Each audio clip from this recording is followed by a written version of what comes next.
என்கிற அந்த மிகப்பெரிய ஸ்தாபனத்துடைய தலைவர் சொல்றாரு. இப்படி என்ன சொல்றாருன்னா, ஒருவன் தேவனை எந்த அளவு நெருங்கினானோ அந்த அளவுக்கு தேவன் அவனுடைய குறைகளை அவனுக்கு சுட்டி காண்பிப்பார். அல்லேலூயா.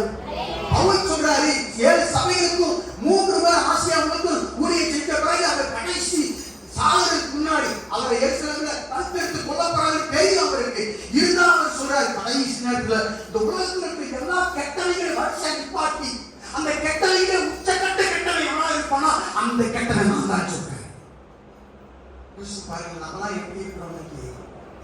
நம்மளை யாராவது போடா அப்படின்னு சொன்னா முட்டாள்னு சொல்லிட்டா போறோம். என்ன எப்படி முட்டாள்னு